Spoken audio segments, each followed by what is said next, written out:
Hello అందరికీ. నాటి నేస్తాలు, మన చిన్ననాటి జ్ఞాపకాలు, మాటల్లో మమకారం, కథల్లో మనసు, కుటుంబ కథలకు స్వాగతం, సుస్వాగతం. మరి మనసుని తాకే కథలు వినడానికి సిద్ధంగా ఉన్నారా? కథ పేరు సారె. దీనిని మనకు అందించిన వారు కోయిలాడ రామ్మోహన్ రావు గారండి. ప్రతి ఆడపిల్లకి పుట్టింటి సారంటే మర్చిపోలేని జ్ఞాపకం.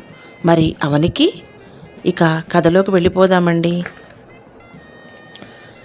ఏంటి, మళ్ళీ ఉద్యోగం వదిలేశావా? మరో ఉద్యోగం దొరుకుతుందనే గ్యారంటీ ఉందా? ఈ 10 ఏళ్లలో డజన్ ఉద్యోగాలు మారావు. ఈ పాటికి అందరికీ నీ సంగతి తెలిసిపోయి ఉంటుంది. నీకు ఉద్యోగం ఎవడిస్తాడు? అవని కోపంగా అడుగుతున్నా ఆమె గొంతులో ధ్వనిస్తున్న అంతులేని ఆవేదనను గుర్తించిన శ్రీకర్ మాత్రం నిర్లిప్తంగానే ఉండిపోయాడే తప్ప ఏమీ మాట్లాడలేదు. దాంతో అవనికి ఇంకా కోపం వచ్చింది. 1,00,000 రూపాయల నెల జీతాన్ని తృణప్రాయంగా వదిలేశావు. ఇల్లు ఎలా గడుస్తుందో ఆలోచించావా? పిల్లలు పెద్దవాళ్ళు అవుతున్నారు, ఖర్చులు పెరుగుతున్నాయి. నా ఒక్క సంపాదనతో ఎలా నెట్టుకు రావాలి? అంది కళ్ళల్లో నీళ్లు తిరుగుతుంటే. ఎప్పుడూ ఏడవటమేనా? నన్ను అసలు అర్థం చేసుకోవా? మా ఆఫీసులో కూడా అందరూ సన్నాసులే. మా మేనేజర్కి కూడా పని చేయటం రాదు.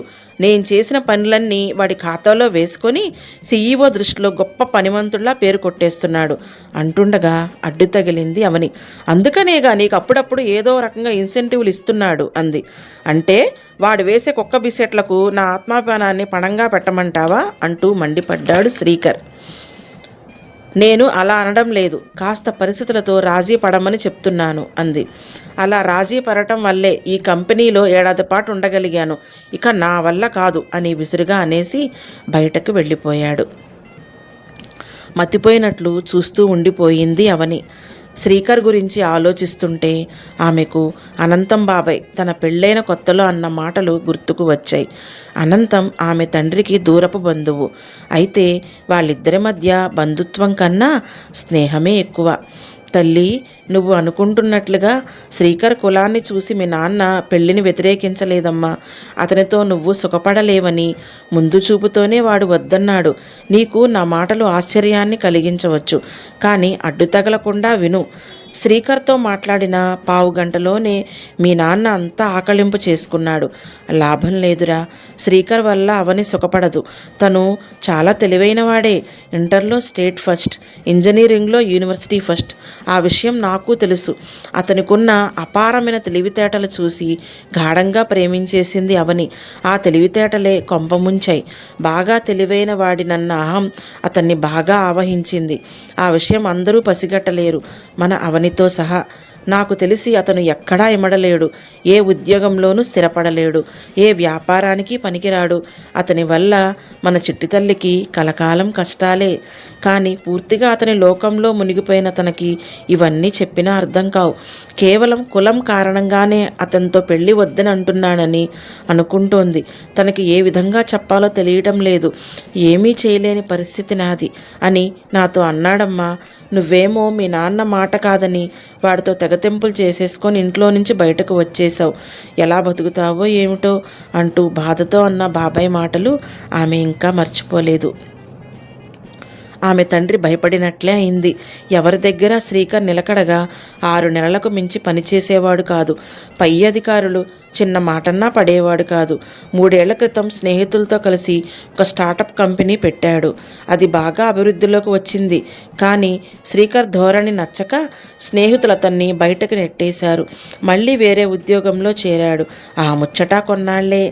Rolling stone gathers no moss అన్నట్లు 1000 రూపాయలు కూడా బ్యాంక్ అకౌంట్లో లేని పరిస్థితికి వచ్చాడు. తండ్రి పరశురాం మాట వినకుండా పెద్ద తప్పే చేశానని కుమిలిపోతున్న అవనికి ఆయన జ్ఞాపకాలు చుట్టుముట్టాయి.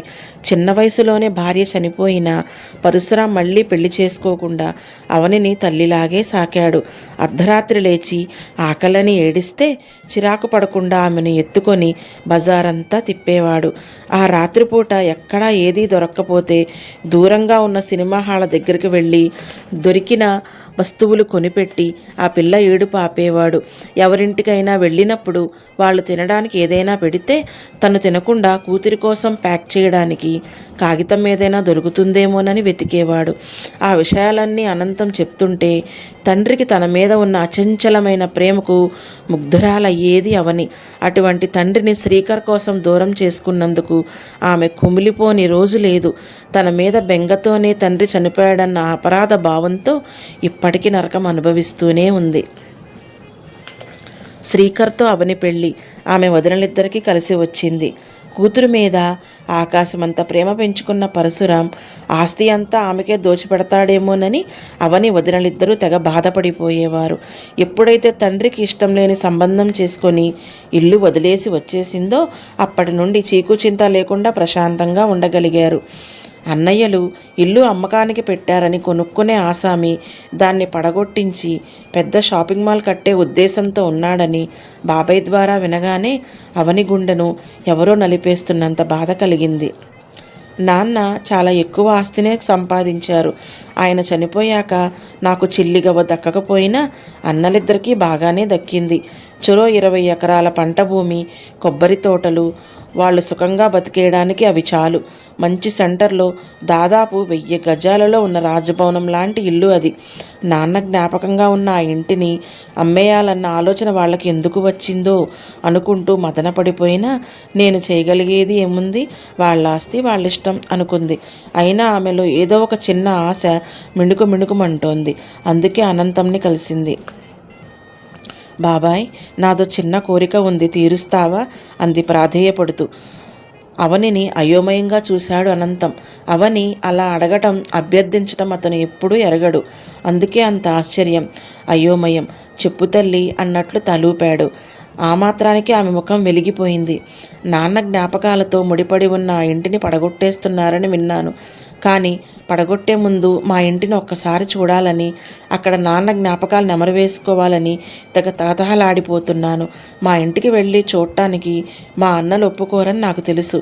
వాళ్ళకు తెలియకుండా నేను ఆ ఇంట్లో కాసేపు గడపడానికి అవకాశం కల్పించవా అని అడగగానే రిలీఫ్ వచ్చినట్లు ఫీల్ అయ్యాడు అతను. అంతేనా తల్లి, ఇంకేదోనని భయపడ్డాను అన్నాడు చిన్నగా నవ్వుతూ. ఆ మాట వినగానే ఆమె కనుబొమ్మలు ముడిపడ్డాయి. ఏమడుగుతానని అనుకున్నావు బాబాయ్ అని ప్రశ్నించింది. ఆ ప్రశ్నకు అతను తడుముకున్నాడు. వెంటనే సమాధానం చెప్పలేకపోయాడు. ఆస్తిలో వాటా అడుగుతావేమో, మీ అన్నలు నా మాట వింటారా అని అతను అలా అంటుండగానే అడ్డం పడింది అవని. బాబాయ్, నువ్వు నన్ను ఇంతేనా అర్థం చేసుకున్నది? నేను చాలా ఆర్థిక ఇబ్బందుల్లో ఉన్నమాట వాస్తవమే. శ్రీకర్ ఉద్యోగం వదిలేయటం వల్ల మరింత ఇబ్బంది పడుతున్నది నిజమే. కానీ నా ఆత్మగౌరవాన్ని చంపుకొని దిగజారుతానని ఎలా అనుకున్నావు అంటూ ఆవేదనగా అడుగుతున్న అవనిని దిగ్భ్రమతో చూస్తూ ఉండిపోయాడు కాసేపు. అయ్యో తల్లి, నా ఉద్దేశం అది కాదమ్మా. ఆస్తిలో వాటా నీ హక్కు. అందుకే ఎప్పుడైతే నాన్నను కాదనుకో నా ఇల్లు వదిలేసి వచ్చానో అప్పుడే నా హక్కు కోల్పోయాను బాబాయ్. ఇప్పుడు అదంతా ఎందుకులే, నేను అడిగిన కోరిక నెరవేరుస్తావు కదూ ఆశగా అడుగుతున్నావని తలపైన చేయి వేసి, నువ్వేమీ దిగులు పడకు తల్లి, మీ అన్నలకు తెలియకుండా ఏదో రకంగా ఏర్పాటు చేస్తాను అని అభయం ఇచ్చేసరికి అవని తృప్తిగా నవ్వింది. 10 ఏళ్ల తర్వాత తాను పుట్టి పెరిగిన ఇంటి ముందు నిలబడి ఏదో తెలియని ఉద్వేగం ఆవహించింది ఆమెను. తన ప్రమేయం లేకుండానే ఒళ్ళంతా కంపించటం మొదలైంది. తనని తాను సంభాళించుకోవటానికి కాస్త సమయం పట్టింది. ఆ తరువాత నెమ్మదిగా ఇంట్లో ప్రవేశించింది. ఇంట్లో అడుగడుగునా తండ్రి జ్ఞాపకాలే. హాల్లోకి అడుగుపెట్టగానే తండ్రి టేబుల్, కుర్చీ దర్శనమిచ్చాయి. నగిషీలు చెక్కిన రోజ్వుడ్ కుర్చీలో కూర్చొని ఏవో పేపర్లు చూసుకుంటున్న తండ్రి తలెత్తి తననే చూస్తున్నట్లుగా అనిపించింది అవనికి. దీర్ఘంగా నిట్టూర్చి ముందుకు కదిలింది. బాగా దుమ్ము పట్టేసి ఉన్న నాన్న ఫోటోని చూడగానే ఆమె మనస్సు కలుక్కుమంది. దొరికిన గుడ్డతో తుడిచింది. ఆ ఫోటోని చూస్తుంటే నాన్నే తన ఎదురుగా నిలబడి ఉన్నట్లు అనిపించింది ఆమెకు. ఆమె మనసు బాధతో మూలిగింది. తండ్రి బెడ్రూమ్లోకి వెళ్ళగానే ఎన్నో జ్ఞాపకాలు. నాన్న గుండెల మీద పడుకొని హాయిగా నిద్రపోయిన రోజులు గుర్తొచ్చి మనసంతా ఏదోలా అయిపోయింది. తండ్రి జ్ఞాపకాలతో బరువెక్కిపోయిన గుండె ఆ భారాన్ని భరించలేక అల్లాడిపోతున్నట్లు అనిపించింది. తన్నుకొస్తున్న దుఃఖాన్ని అదుపు చేయలేక సతమతమైపోతున్న అవని భుజం మీద ఒక చెయ్యి పడగానే ఒక్కసారిగా ఉలిక్కిపడి వెనక్కి తిరిగింది. అనంతం ఆమె వెనకే నిలబడి ఉన్నాడు. తన్నుకొస్తున్న దుఃఖానికి ఆనకట్ట వేలైపోతున్న అవని పరిస్థితి చూసి అతని కళ్ళమ్మట నీళ్లు జలజలా రాలాయి. ముందే అనుకున్నాను తల్లి, ఈ ఇంట్లో అడుగుపెట్టిన క్షణం నుంచి నువ్వు కుమిలిపోతూ ఉంటావని. పద పద, తొందరగా ఇల్లంతా ఒకసారి కలియ తిరుగు. నువ్వు ఇక్కడ ఉన్నట్లు తెలిస్తే మీ అన్నావదనలు చేసే రాద్ధాంతాన్ని నువ్వు భరించలేవు అన్నాడు. అలాగే బాబాయ్, ఏదో నా తృప్తి కోసం ఇక్కడికి వచ్చాను. ఇక్కడి నుంచి ఏదైనా తీసుకుపోవాలన్న కోరికైతే నాకేదీ లేదు. వాళ్ళు ఏవేవో ఊహించుకొని అనవసరంగా భయపడుతున్నారు. కాకపోతే నాన్న గుర్తుగా ఏదైనా ఒక వస్తువు ఇస్తే తీసుకెళ్దామని మాత్రం ఆశగా ఉంది బాబాయ్. వాళ్ళకు అవసరం లేనిది ఏదైనా ఉంటే ఇస్తారేమో, అడుగుతావా అంటూ బాబాయ్ చేతులు పట్టుకొని అర్థించింది. అనంతం పరశురాం కొడుకుల ముందు ఇబ్బందిగా కూర్చున్నాడు. అతను ఏదో అడగాలని అనుకుంటున్నాడని వాళ్ళకు అర్థమైంది. చెప్పు బాబాయ్, ఏదో అడగాలని వచ్చినట్లున్నావు అన్నాడు పరశురాం పెద్ద కొడుకు పార్దు. మీ చెల్లికి ఒక కోరిక ఉందిరా అంటూ సందేహిస్తూ ఆగాడు అనంతం. ఆస్తిలో వాటా కావాలా వెటకారంగా అడిగాడు రెండో కొడుకు కిషోర్.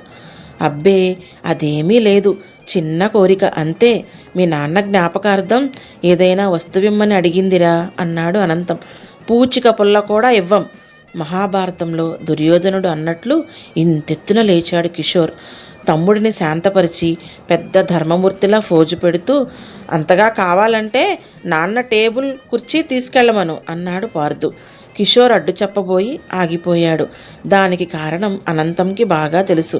అవి బాగా పాతబడిపోయాయి, కాళ్ళన్నీ లూజైపోయి బాగా దెబ్బతిని వాడుకోవటానికి అనువుగా లేవు. అందుకని కిషోర్ అడ్డు చెప్పలేదు. చేసేదేమీ లేక తన సమ్మతిని తెలియచేస్తూ తలాడించాడు అనంతం.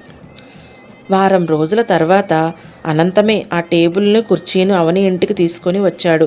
వాటిని ముట్టుకోగానే ఆమెకు ఒక్కసారిగా దుఃఖం ముంచుకొచ్చింది. గుడ్డతో శుభ్రంగా తుడిచింది. ఆ రెండిటితో ఆమెకు ఎంతో అనుబంధం ముడిపడి ఉంది. వాటితో ముడిపడిన జ్ఞాపకాలు ఎన్నో ఉన్నాయి. పరశురాం ఎక్కువసేపు ఆ కుర్చీలోనే కూర్చొని టేబుల్ మీద ఉన్న కాగితాలను, న్యూస్ పేపర్ను చదువుతూ ఉండేవాడు. అక్కడే అప్పుడప్పుడు మంచి మంచి కవితలు రాసి అవనికి వినిపిస్తూ ఉండేవాడు. అవనికి కూడా అక్కడ గడపడమే ఇష్టం. చిన్నప్పుడు తండ్రి తన టేబుల్ మీద కూర్చోపెట్టి అన్నం టిఫిన్ తినిపించిన రోజులు గుర్తొచ్చి ఆమె మనసు బాధతో మూలిగింది. స్కూల్లో చదువుతున్నప్పుడు కానీ కాలేజీలో చదువుతున్నప్పుడు కానీ నాన్న పక్కనే కూర్చొని ఆ టేబుల్ మీదే తన పనులన్నీ పూర్తి చేసుకునేది. అందుకే ప్రాణం లేనివైనా ఆ కుర్చీ, ఆ టేబుల్ ఆమె జీవితంలో ముఖ్య భాగమయ్యాయి. ఆమెకు అపురూపమైన కానుకలయ్యాయి. శ్రీకరు ఏ సహాయం చేయకుండా నిర్వికారంగా చూస్తున్నాడు. అతని ముఖంలో కాసింత అసహనం కనబడుతోంది. తనను కాదన్నాడని మామగారంటే అతనికి ఇప్పటికీ కోపమే. చూడండ్రా, మీ మావయ్యలు మీ అమ్మకి ప్రేమతో సారి పంపారు అని పిల్లలతో వెటకారంగా అంటూ తన అక్కసును తీర్చుకొని అక్కడి నుండి వెళ్ళిపోయాడు. అవని అదేమీ పట్టించుకోకుండా కార్పెంటర్ని పిలిచి వాటిని బాగు చేయించి పాలిష్ పెట్టించి కొత్త వాటిలా తయారు చేయించే పనిలో పడింది. మర్నాడు ఇంట్లో ప్రవేశించిన అనంతం తను తెచ్చిన ఫర్నిచర్ వైపు ఆశ్చర్యంగా చూశాడు. ఆ టేబుల్కి కుర్చీకి కొత్త రూపు వచ్చింది. అమ్మగారు, ఈ సొరుగు తాళం మీ దగ్గరుందా అని అడిగాడు కార్పెంటర్. లేదన్నట్లు అడ్డంగా తలాడించి అనంతం వైపు చూసింది అవని. తన దగ్గర కూడా లేదన్నట్లు అడ్డంగా తలూపాడతను. మరి తాళం పగలగొట్టేయమంటారా, కొత్తది వేసుకోవచ్చు అంటూ అవని అనుమతి కోసం చూశాడు కార్పెంటర్. సరేనన్నట్లు తల ఊపింది అవని. అన్యమస్కంగా తలాడించింది అవని. తాళం పగలగొట్టి సొరుగు బయటకు లాగ్గానే దాని నుంచి బ్రౌన్ రంగు కవర్ బయటపడింది. కార్పెంటరు ఆ కవరు ఆమెను అందించాడు. అయోమయంగా చూస్తూ వణికే చేతులతో అందుకుంది అవని. అనంతం కుతూహలంగా చూస్తూ ముందుకు వంగాడు. అందులో ఉన్న వీలునామా చూడగానే అవనికి మతిపోయింది. ఇల్లు అవనికే చెందేటట్లు పరశురాం రాసిన వీలునామా అది. కథ మీకు నచ్చిందా అండి? మంచి వాళ్లకు అంతా మంచి జరుగుతుంది. అవునంటారా కాదంటారా? కామెంట్ చేయండి. నా కథలు మీకు నచ్చినట్లయితే లైక్ చేసి సబ్స్క్రైబ్ చేసుకోగలరు. మీ శాంతి.